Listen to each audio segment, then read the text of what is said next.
Patrick Jagou, Sentier d'auteur, la Jagou d'émission littéraire produite en partenariat avec la Société des auteurs savoyards.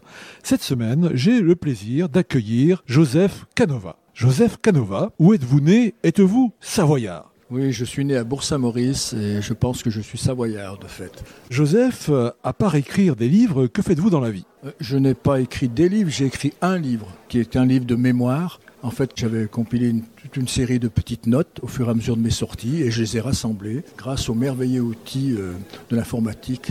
Voilà, j'ai pu faire un livre. C'est un livre qui parle du métier de cristallier, c'est-à-dire la recherche des cristaux dans la montagne. Un métier ancestral qui appartient réellement à la montagne puisque le vainqueur du Mont Blanc est Jacques Balmat qui était un cristallier. Joseph, dans quelles circonstances avez-vous été amené à vous intéresser au cristallier? Tout simplement, j'ai eu le bonheur de faire une découverte dans un endroit sauvage, inédit pour moi tout au moins. Et après, on attrape une sorte de virus. Et puis après, si on s'intéresse à la science, pourquoi ces minéraux sont là, qu'est-ce que c'est, automatiquement, on se plonge dedans et ça me tient depuis 40 ans.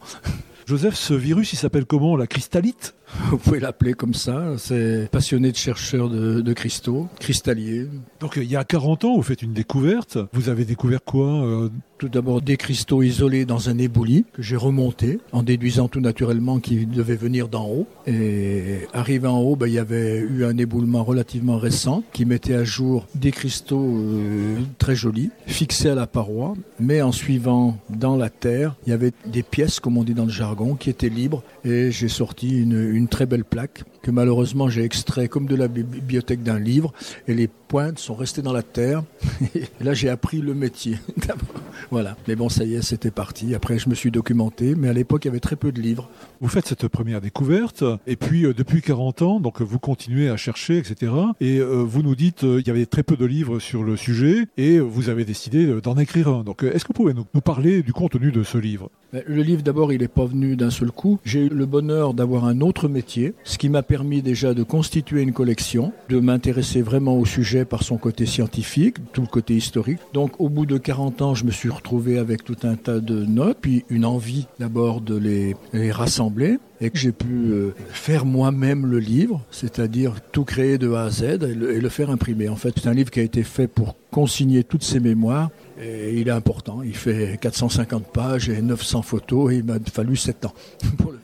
Joseph, ce merveilleux ouvrage, quel est son titre? Il s'appelle Le Chant des Massettes. C'est pour faire un peu un pied de nez aux détracteurs, si on peut les appeler comme ça. On dirait plutôt les gens non initiés qui perçoivent ce métier comme une sorte de nuisance, pollution de la montagne parce qu'ils n'ont qu'un écho médiatique qui est toujours braqué sur l'argent.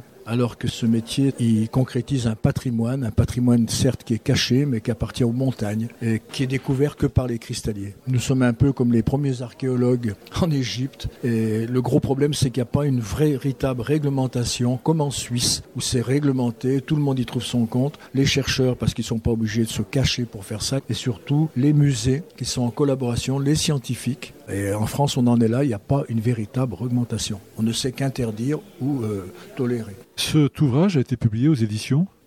J'ai appelé ça les éditions du musée, il n'y en a qu'un, donc pour l'instant. On le trouve au musée des minéraux. J'ai oublié de vous dire que la collection est présentée dans le musée des minéraux, un musée qu'on a fait nous aussi de A à Z dans la maison familiale. Et ce musée des minéraux se trouve où, Joseph Canova? À Bourg-Saint-Maurice, 82 avenue Général Leclerc. Il est ouvert en été, juillet, août, et sinon hors saison, on peut le visiter si on est un groupe. Enfin, il y a toujours moyen de s'arranger. Joseph Canova, je vous remercie. Voilà, Sentier d'auteur, c'est fini pour aujourd'hui.